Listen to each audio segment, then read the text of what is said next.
Assalamualaikum warahmatullahi wabarakatuh. Perkenalkan, nama saya Dina Muslimasari dari kelompok 5. Di sini saya akan mempresentasikan cara mendirikan perusahaan. Persyaratan terbatas.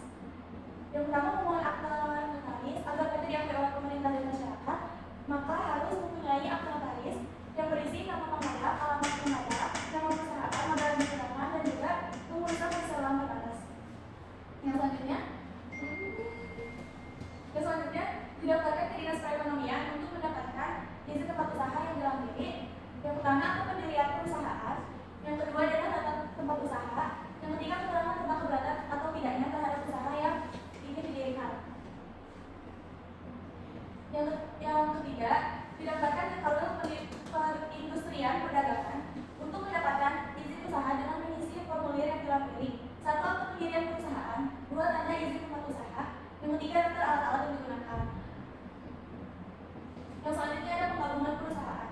Yang pertama, penggabungan vertikal integral. Untuk penggabungan antara perusahaan yang kegiatannya memiliki tahapan produksi yang berbeda. Yang kedua, penggabungan horizontal paralelisasi. Penggabungan antara dua perusahaan atau lebih yang bekerja pada jalur yang sama. Yang selanjutnya istilah-istilah dalam penggabungan perusahaan. Yang pertama adalah holding company.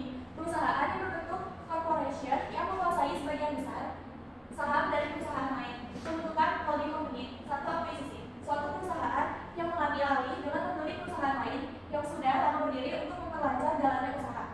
Yang kedua, menyerahkan pemilikan perusahaan kepada satu perusahaan. Yang ketiga, melepaskan unit usaha menjadi perusahaan baru yang berdiri sendiri. Yang keempat, mendirikan perusahaan baru karena besar modal yang ada pada perusahaan holding. Faktor pendorong berdirinya holding.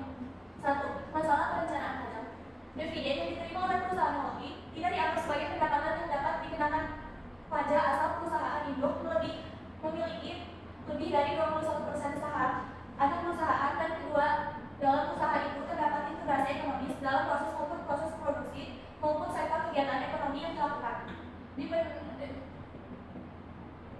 Di penenangan demikian, keuntungan yang diperoleh dapat tetap dan dalam perusahaan dan tidak perlu berkurang setelah membayar pajak penghasilan. Yang kedua ada bisnis sinergi. Beberapa anak perusahaan yang berada di bawah satu induk akan berusaha masing-masing dan saling bekerjasama, sehingga akan menimbulkan sinergi yang luar biasa dalam mendatangkan keuntungan dan keluasan perusahaan.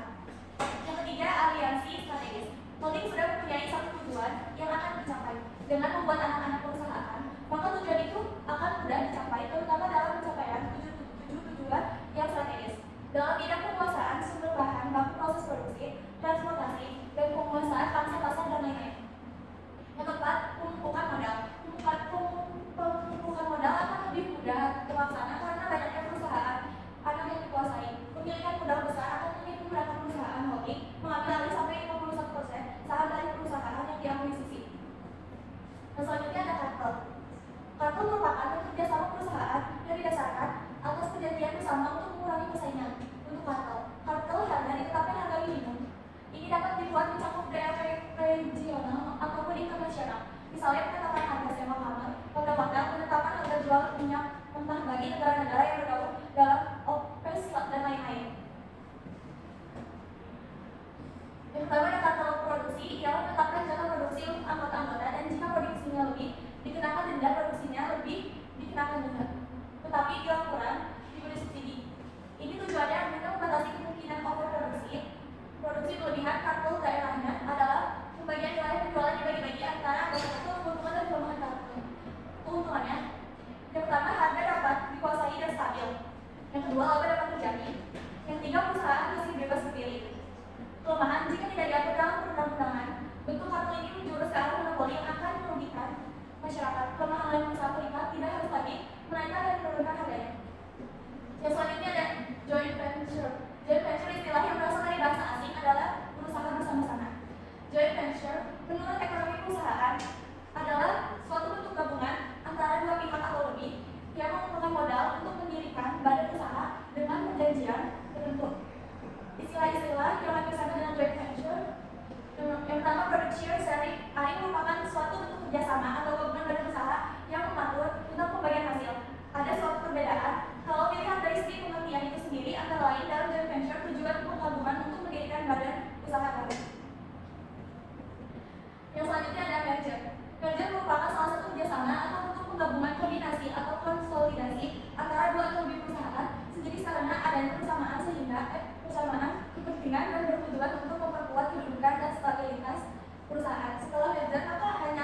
Produksi itu apa? Produksi itu suatu kegiatan bisnis yang menggunakan orang dan mesin untuk mengubah material menjadi produk yang dapat dijual. Dan terdapat pula penjelasan proses produksi. Proses produksi itu metode atau teknik untuk menciptakan atau menambah kegunaan suatu barang atau jasa dengan menggunakan faktor-faktor produksi yang ada. Terus apa bedanya dengan manajemen produksi? Kalau manajemen produksi itu pekerjaan untuk mengkoordinasi dan mengendalikan secara kegiatan yang diperlukan dalam membuat suatu produk sesuai dengan yang direncanakan.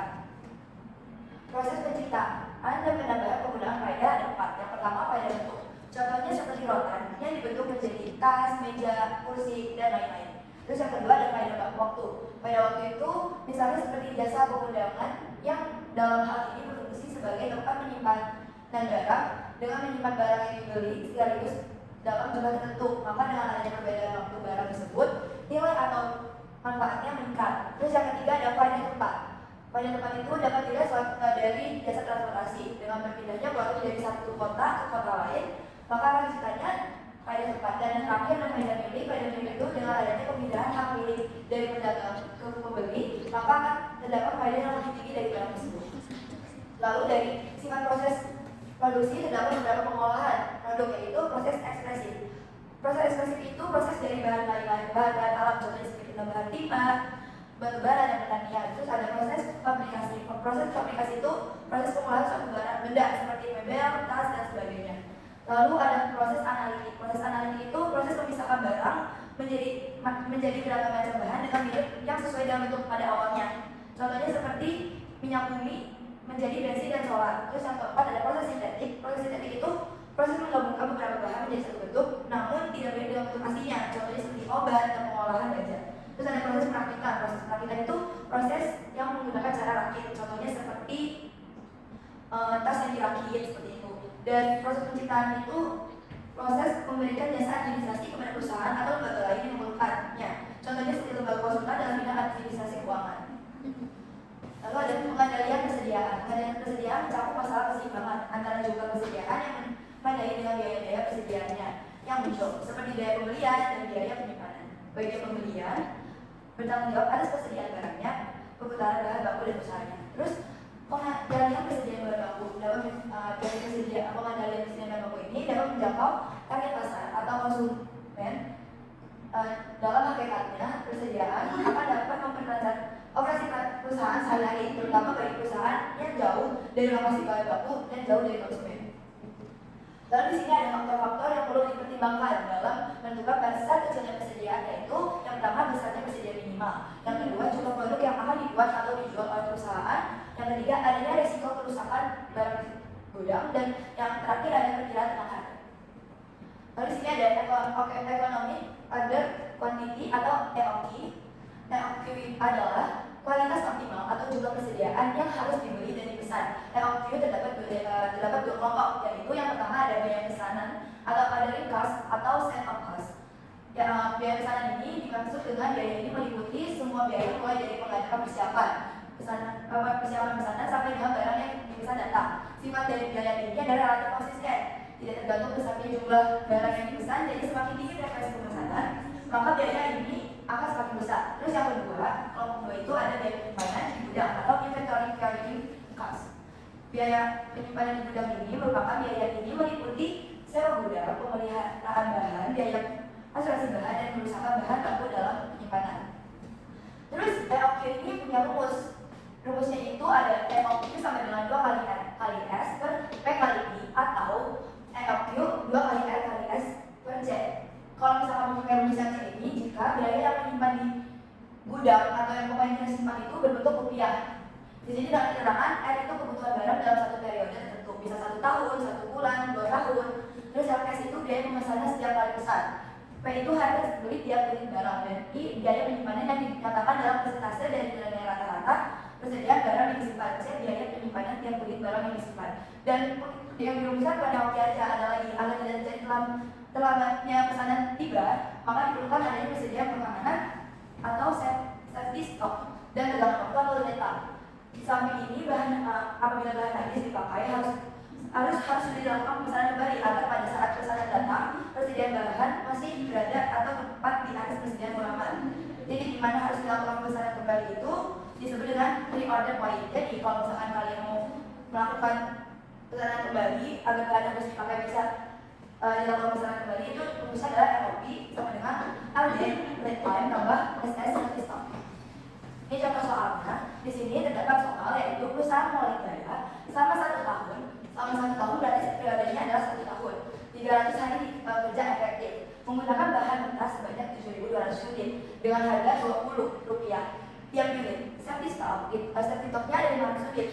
Dalam rangka pembelian tersebut dibutuhkan biaya itu yang pertama ada biaya penerimaan pesanan seharga Rp20.000 tiap unitnya. Terus ada biaya administrasi sebanyak Rp10.000 tiap unitnya. Biaya menyelesaikan pesanan ada Rp20.000 tiap kali pesanan. Dan yang keempat biaya penyimpanannya di gudang Rp2 tiap unitnya. Yang diminta untuk cari, ini yang harus kita cari adalah yang A menentukan misalnya LOQ, yang B menentukan misalnya LOQ jika letaknya selama 6 hari. Terus hitunglah frekuensi pembelian selama 1 tahun.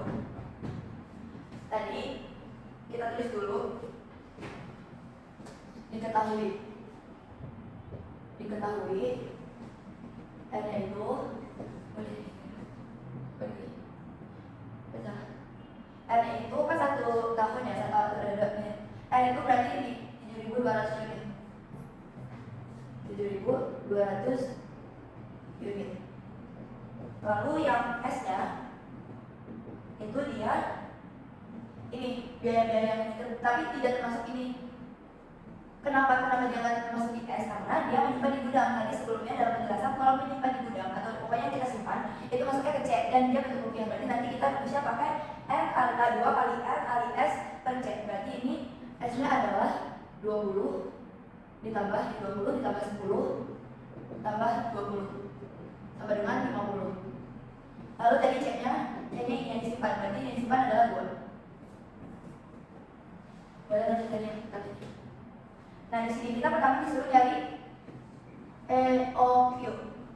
Karena kita kita pakai C, maka rumusnya adalah 2 kali R kali S bagi C.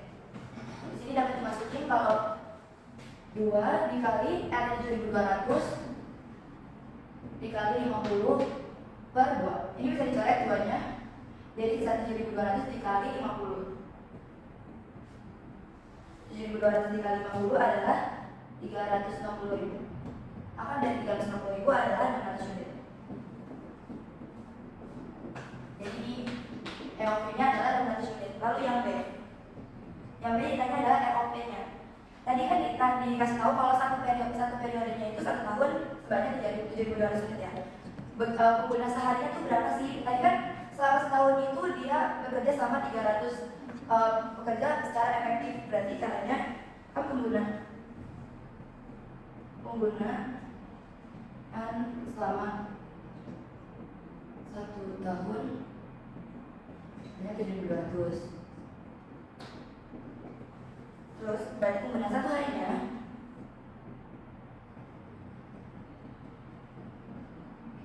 karena penggunaan 1 harinya itu tadi 300 pekerja secara efektif, berarti jadinya 7.200 dibagi 300. Boleh saya sebelumnya.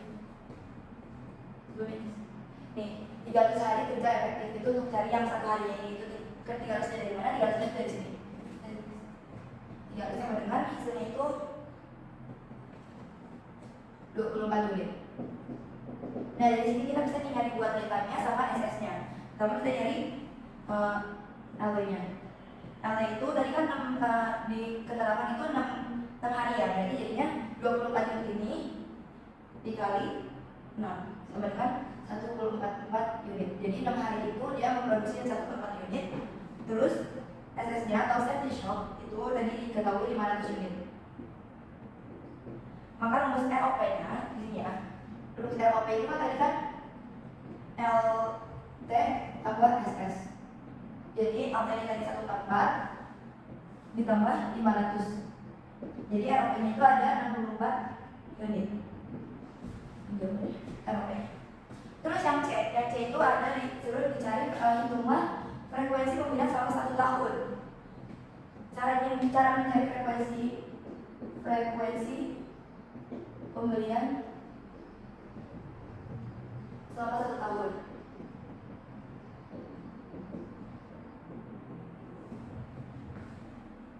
Jadi kan tadi kan satu periode itu kan 1 tahun ya, 7.200, berarti kita tulis 7.200 dibagi sama si EOK ini nih, si 600 unit ini, 600, hasilnya itu 12 kali. Jadi frekuensinya ini maksudnya 12 dalam satu periode itu dia membeli selama 12 kali, atau misalkan kita jabarin per hari itu berapa kali, misalkan kalau atau kan karena tadi satu periode itu 300, berarti jadinya 300 dibagi 8 kali 1, sebenarnya kan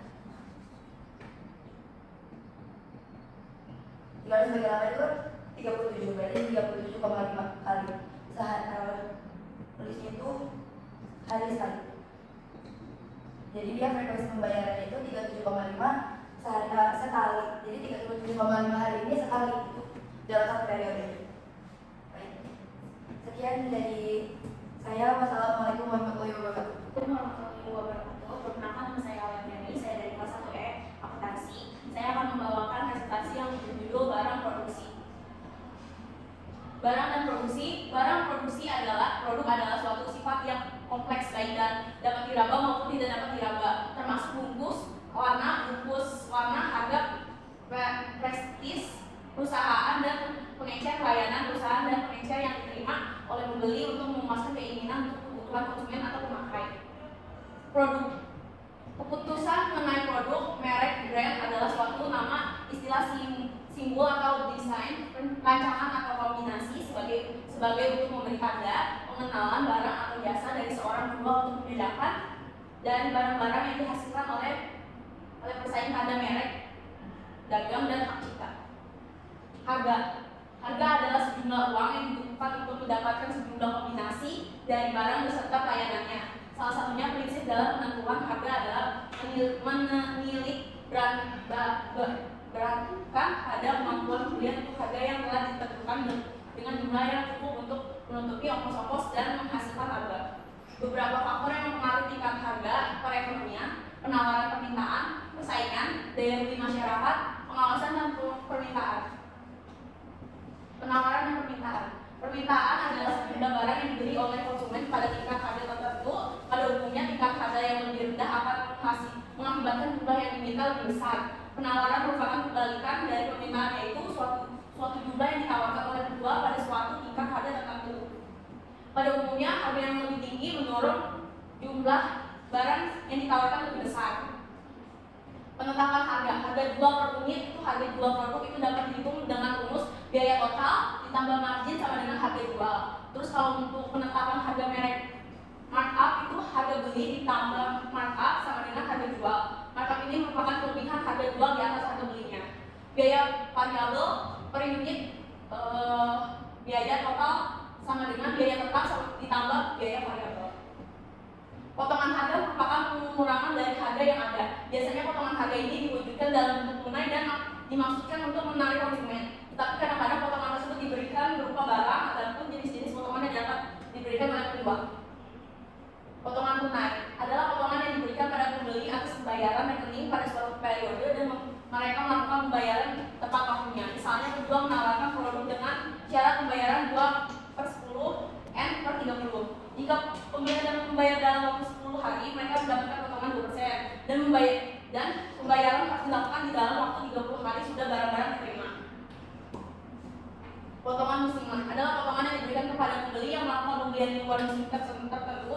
Misalnya pembelian yang membeli jas hujan pada musim panas akan diperoleh potongan sebesar 5%, dikurang 10% atau 20%. Perantara adalah individu lembaga bisnis yang beroperasi di antara produsen dan konsumen atau pembelian industri. Ada pun macam-macam perantara yang ada. 1. Pedagang besar yang menjual barang kepada pengecer, pedagang besar lain atau pembeli industri. 2. Pengecer yang menjual barang kepada konsumen adalah pembeli akhir. 3. Agen yang mempunyai fungsi hampir sama dengan pedagang besar tapi tidak berhak memiliki barang yang dipasarkan. Manfaat perantara. 1. Penghubung antara produsen dan konsumen. 2. Penyediaan alat dan jasa reparasi. 3. Penyimpanan produk dalam gudang. 4. Kegiatan promosi dan menyediakan informasi. 5. Penyortiran, pembungkusan, dan tingkat saluran: 1 produsen dan konsumen, 2 produsen dan pengecer dan konsumen, produsen, pedagang besar, pengecer dan konsumen, 4 produsen, agen, pedagang besar dan pengecer, konsumen. Produsen dan konsumen merupakan bentuk saluran yang paling pendek dan sederhana dan tanpa menggunakan perantara. Produsen dapat menjual barang yang dihasilkan melalui proses atau langsung mendatangi rumah konsumen dari rumah ke rumah. Oleh sebab itu, saluran ini disebut sebagai saluran distribusi langsung. Produsen, pengecer, dan konsumen. Pengecer besar langsung melakukan pembelian kepada produsen, dan ada pula beberapa produsen yang mendirikan toko pengeceran sehingga dapat secara langsung melayani konsumen. Namun alternatif yang terakhir ini tidak umum dipakai. Penggolongan sesuai dengan metode dan pengangkutannya. Agen pengangkut digolongkan ke dalam 1 agen pengangkutan umum, yaitu unit usaha angkutan umum yang memilih rute jam perjalanan dari rute tertentu. Ketentuan ini biasanya diatur oleh pemerintah dan pemerintah turut mengawasi. 2 agen pengangkutan kontrak, yaitu unit usaha yang beroperasi dalam jumlah pengangkutan terbatas dan didasarkan dengan suatu kontrak atau lebih fleksibel. 3 agen pengangkutan sendiri, yaitu unit usaha yang angkutannya ditangani dan diatur sendiri oleh pabrik atau produsennya. Produsen memiliki semua fasilitas yang diperlukan untuk kegiatan pengangkutan. 4 perantara angkutan, yaitu unit usaha angkutan yang tidak memiliki fasilitas pengangkutan sendiri. Operasinya dilakukan dengan cara menyewa ruang atau tempat alat transportasi dan perusahaan angkutan lain, kemudian menyewakannya kembali ke pihak lain. Penyimpanan ini sering memerlukan pemikiran tersendiri, lebih-lebih bagi perusahaan yang tidak mempunyai fasilitas penyimpanan sendiri. Dalam hal ini, perusahaan dapat menyewa fasilitas penyimpanan pada lembaga yang disebut gudang umum, public workhouse. Biasanya sewa yang harus dibayar tentu menurut besarnya ruangan yang digunakan. Baik, sekian presentasi saya. Assalamualaikum warahmatullahi wabarakatuh. Saya Siti Nurhanisa dari kelompok 5 akan menjelaskan tentang strategi pendanaan usaha. Aliran dana atau cash flow yang terjadi dalam suatu perusahaan merupakan aliran yang keluar masuk dana kas yang ada di perusahaan yang bersangkutan. Dana yang masuk ke dalam perusahaan merupakan dana yang berasal dari sumber dana perusahaan, baik sumber internal maupun sumber eksternal. Sedangkan dana yang keluar dari perusahaan merupakan dana operasi atau kerugian perusahaan. Strategi pendanaan suatu perusahaan dibuat dengan pertimbangan bagaimana membentuk struktur pendanaan yang dapat meminimalkan biaya modal atau cost of capital. Sebagaimana diketahui, sumber pendanaan di dalam perusahaan mengandung biaya modal, diantaranya adalah utang yang mengandung biaya berupa bunga dan ekuitas seperti saham yang juga mengandung biaya, yaitu berupa dividen. Dana pribadi. Sini saya menjelaskan tentang sumber-sumber pendanaan usaha, yaitu ada dana pribadi berasal dari tabungan pribadi atau deposito, menjual barang-barang berharga dan sebagainya. Kelebihan dari dana ini adalah merupakan dana yang paling murah karena tidak dikenakan beban bunga. Kekurangannya ialah jumlah yang terbatas. Di dalam suatu perusahaan merupakan aliran keluar masuknya dana kas yang ada di perusahaan bersangkutan. Yang kedua, ada dana dari sistem gadai. Dapat diperoleh dengan menggadaikan barang ataupun surat berharga ke lembaga formal maupun non formal, misalkan rumah gadai. Prosedur untuk mendapatkan dana ini relatif sederhana. Keterbatasannya ada pada jumlahnya yang biasanya terbatas dan juga jangka waktu pinjaman yang relatif pendek, baik sumber internal maupun sumber eksternal. Selanjutnya ada pinjaman kepada lembaga non formal. Dana didapatkan dari pinjaman arisan keluarga atau kelompok pertemanan ataupun meminjam dari rekening. Caranya sederhana namun jangka waktu pinjaman relatif pendek. Selanjutnya ada cara bermitra dan berpartner. Mendapatkan pendanaan dengan mengundang investor untuk memodali usaha atau pendanaan dari lembaga pengembangan kemitraan, dan juga bisa diperoleh melalui usaha modal ventura. Selanjutnya ada hibah. Mendapatkan dana dari perusahaan atau lembaga yang mempunyai program pengembangan kewirausahaan. Dana jenis ini tergolong sangat murah, tetapi persaingan untuk memperolehnya sangat ketat. Selanjutnya ada pinjaman ke lembaga non-bank. Jenis pinjaman ini antara lain pinjaman ke koperasi, simpan pinjam atau BPR, pinjaman ke lembaga pembiayaan maupun leasing. Selanjutnya ada pinjaman ke bank. Dana didapatkan dengan meminjam masuk ke bank. Kendala terbesar adalah pada prosedur dan persyaratan yang harus dipenuhi oleh pemohon kredit. Pinjaman ini relatif aman karena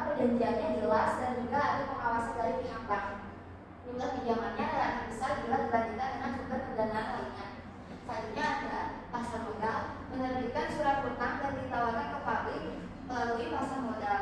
Untuk kebutuhan dana yang sangat besar, maka pinjaman ini menjadi salah satu pilihan yang tepat. Namun banyak syarat dan prosedur yang harus terpenuhi terlebih dahulu sebelum pemohon dana layak menerbitkan surat utang ke publik. Sumber dana atau lunaknya, yaitu pembiayaan jangka pendek dan pembiayaan jangka panjang. Selanjutnya ada sumber dana menurut resikonya. Ada yaitu low risk, yaitu dari internal. Yang kedua low medium risk, yaitu dari supplier. Yang ketiga ada medium, dana lembaga keuangan. Yang keempat ada medium high risk, yaitu dana investor, broker saham, dan investasi jangka panjang. Selanjutnya ada langkah dan strategi pendanaan. Strategi pendanaan modal kerja suatu badan usaha hendaknya dibuat dengan mempertimbangkan struktur pendanaan sehingga dapat meminimalisir beban cost of fund atau biaya dana. Setiap pengurus maupun pemilik badan usaha milik desa atau BUMDes pasti menginginkan kelembagaan mereka tumbuh berkembang serta menghasilkan keuntungan yang direncanakan sesuai dengan rencana kerja dan anggaran. Apabila dalam BUMDes membutuhkan dana lebih dari budget, berikut informasi beberapa langkah strategi yang harus dipersiapkan BUMDes dalam mendapatkan pendanaan modal kerja selain dari penyertaan modal desa, antara lain ada pinjaman modal kerja dari perbankan, yang selanjutnya ada berbagi hasil dengan investor, selanjutnya kredit supplier, setoran pengukuhan modal, dan penawaran saham. Terima kasih.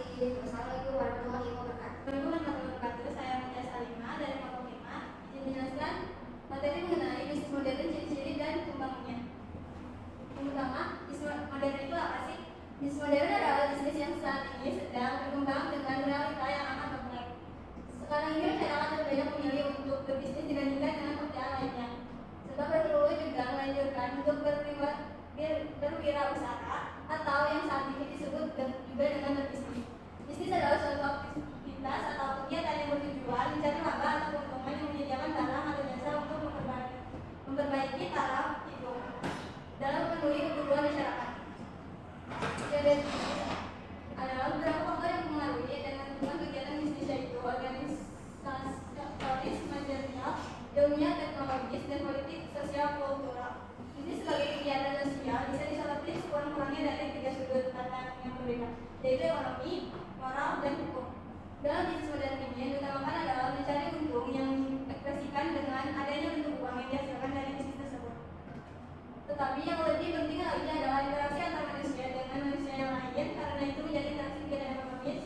Dalam bisnis modern, para pelaku bisnis dituntut untuk menjadi orang yang profesional di bidangnya. Dalam persaingan bisnis yang sangat ketat, konsumen merupakan raja. Bisnis modern sangat menyadari bahwa karyawan bukanlah tenaga kerja yang harus eksploitasi demi mendapat keuntungan, sebab karyawan bukanlah robot yang harus dikerjakan terus-menerus. Adapun ciri-ciri bisnis modern yang pertama, spesialisasi.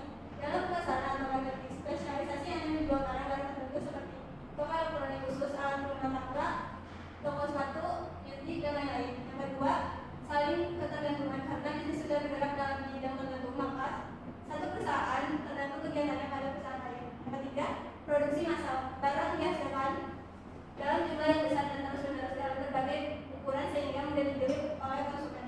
Produksi massal yang dibuat oleh dunia bisnis akan mendatangkan keuntungan karena adanya efisiensi penggunaan faktor produksi. Dengan adanya efisiensi, keuntungan pengusaha meningkat. Keuntungan ini digunakan lagi untuk memperluas bisnisnya. Berikut ini ada beberapa tips mudah membangun usaha kecil di era modern. Yang pertama, dengan membuat website bisnis. Yang kedua, mendaftarkan lokasi bisnis. Yang ketiga, memanfaatkan media sosial. Yang keempat, menggunakan situs e-commerce. Yang kelima, mengikuti perkembangan teknologi. Adapun tantangan bisnis, memulai sebuah bisnis bukanlah hal yang mudah, terutama bisnis kecil yang memiliki sumber daya yang terbatas, tetapi menjadi lebih sulit dibandingkan bisnis besar. Namun memulai bisnis adalah hal yang luar biasa, akan menjadi tantangan bisnis tersendiri untuk mempertahankan dan mengembangkannya.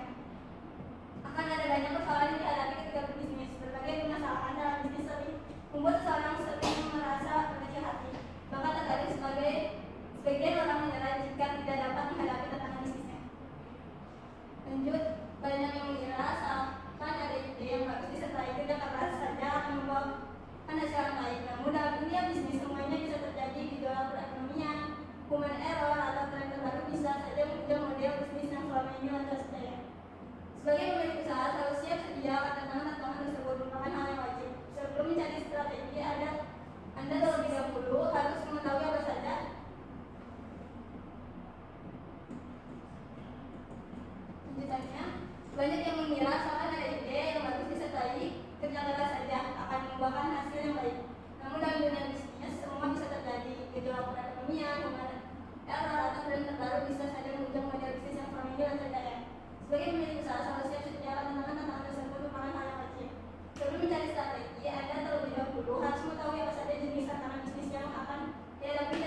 diuji terlebih dahulu.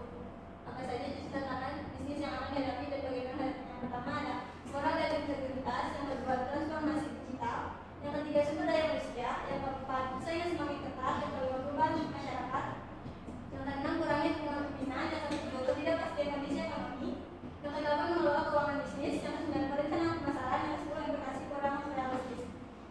Jadi terima kasih presentasi dari saya. Mohon maaf bila ada kesalahan kata.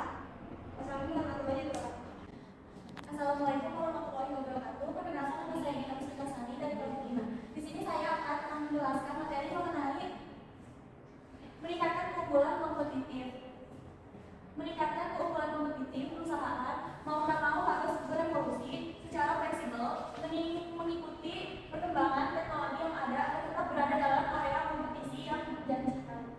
Cukup berat memang bila tidak memiliki persiapan dan posisi yang tepat dalam bertarung di era modern digital seperti saat ini. Tenang, tak ada kata terlambat untuk memperbaiki situasi sekarang ini. Perkembangan bisnis sangat rentan dipengaruhi oleh teknologi yang memudahkan komunikasi dan cara kita terhubung dengan orang lain.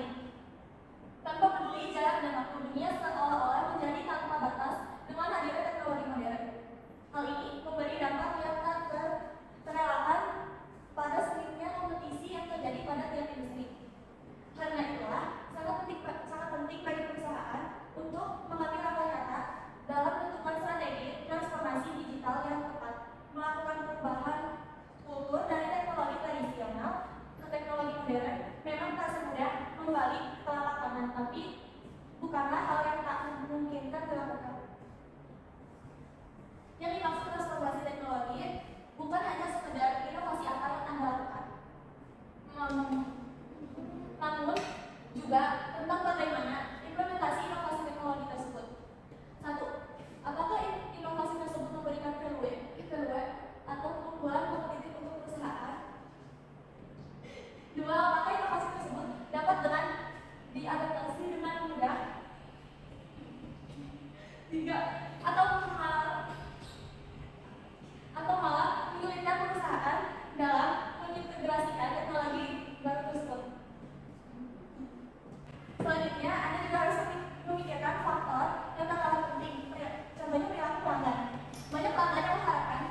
penjualan.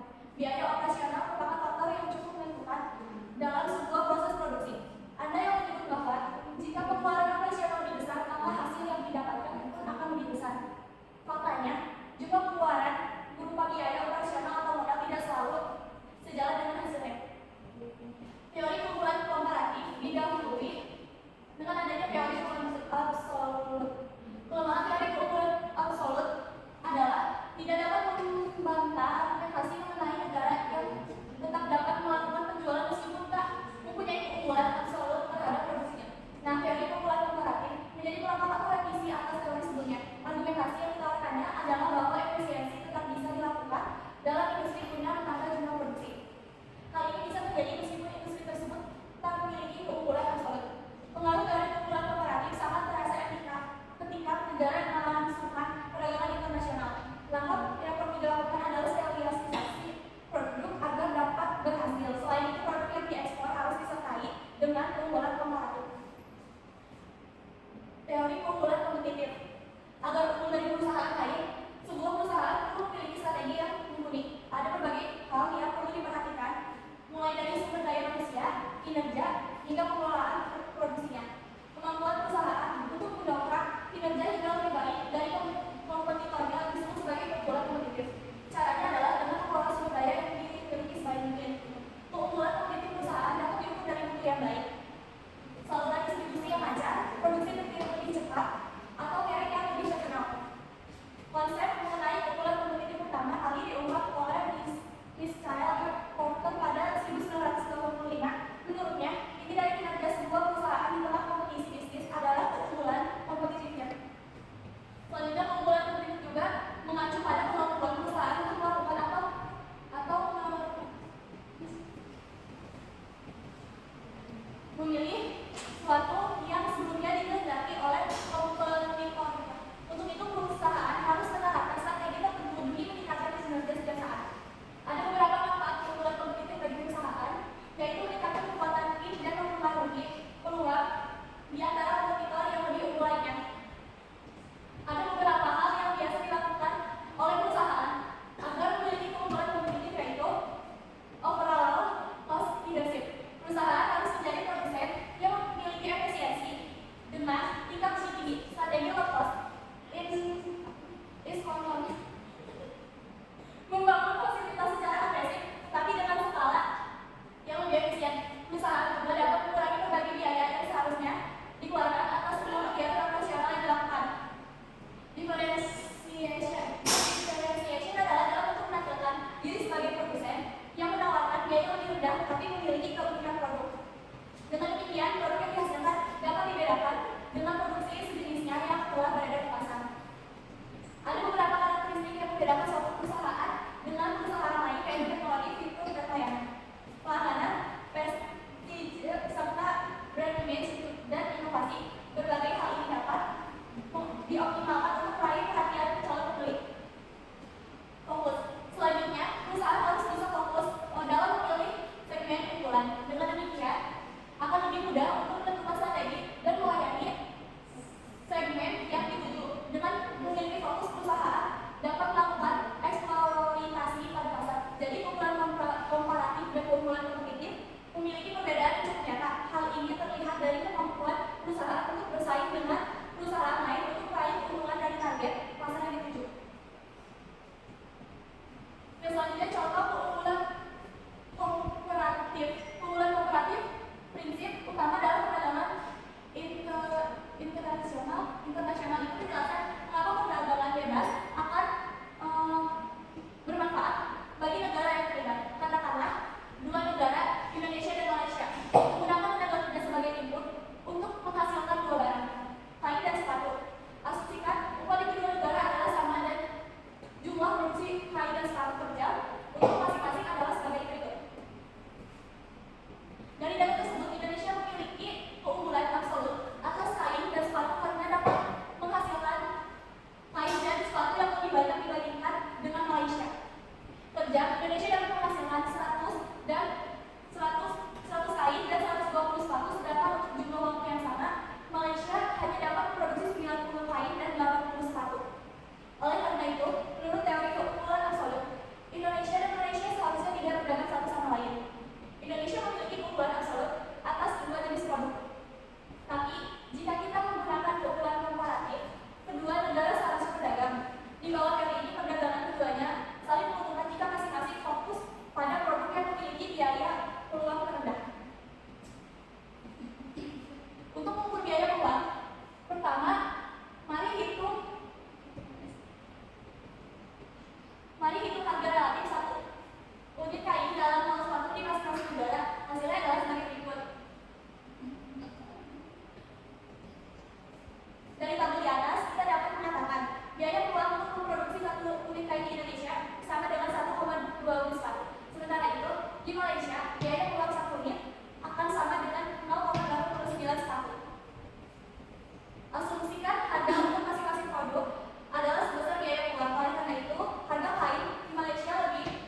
Indonesia.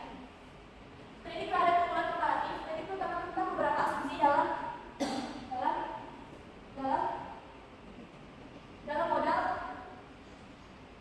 modal dia. Pertama, produksi dan perdagangan tidak hanya melibatkan dua barang dan dua negara. Asumsi dua barang dalam konsep tingkat jauh dari dikatakan karena ekspor impor melibatkan banyak negara dan barang. Kedua, perdagangan antar negara melibatkan biaya transportasi, sehingga mengasumsikannya tidak adalah mustahil. Biaya transportasi mempengaruhi harga jual dan mungkin menghilangkan keunggulan dari perbedaan biaya pengurangan. Ketiga, tenaga kerja karena satu-satunya faktor produksi. Modal, sumber daya alam, dan kewirausahaan berperan penting dalam produksi. Modal seperti mesin misalnya memungkinkan produksi lebih cepat daripada menggunakan tangan. Yang keempat, tenaga kerja tidak selalu mobile.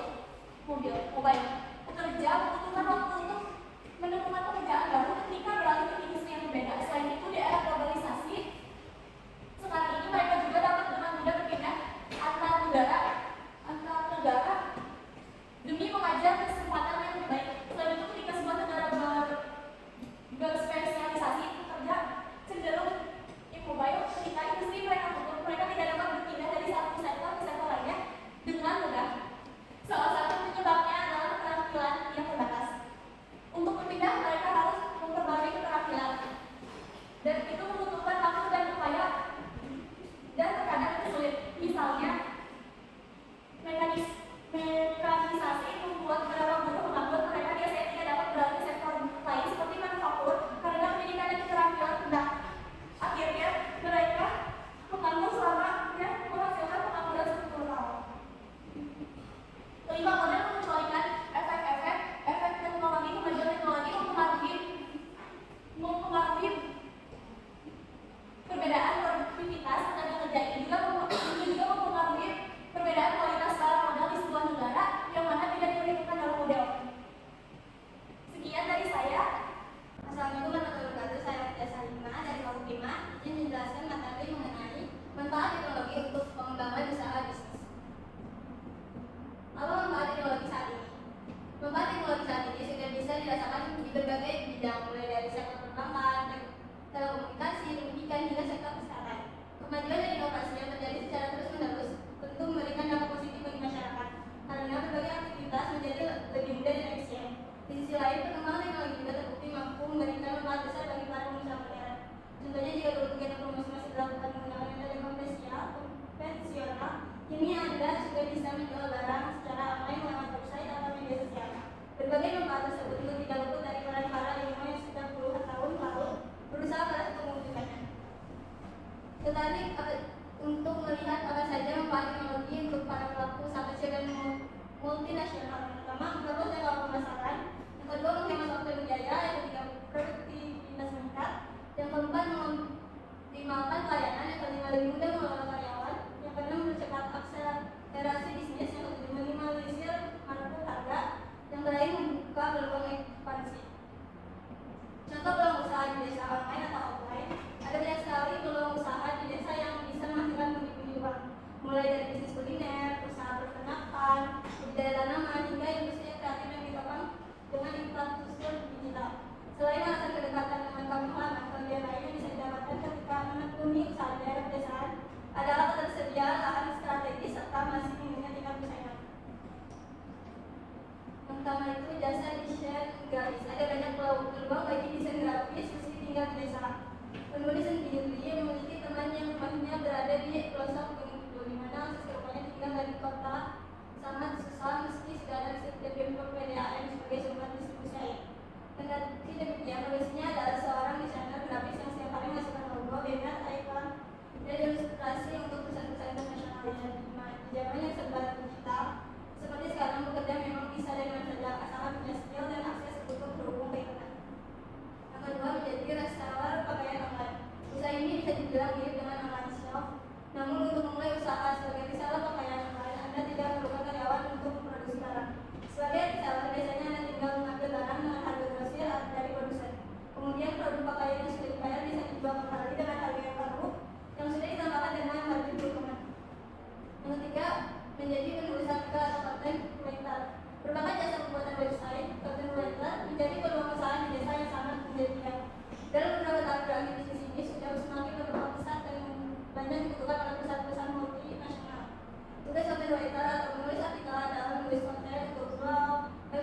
email, dan caption di media sosial. Selain menyenangkan, kerja ini juga bisa menjadi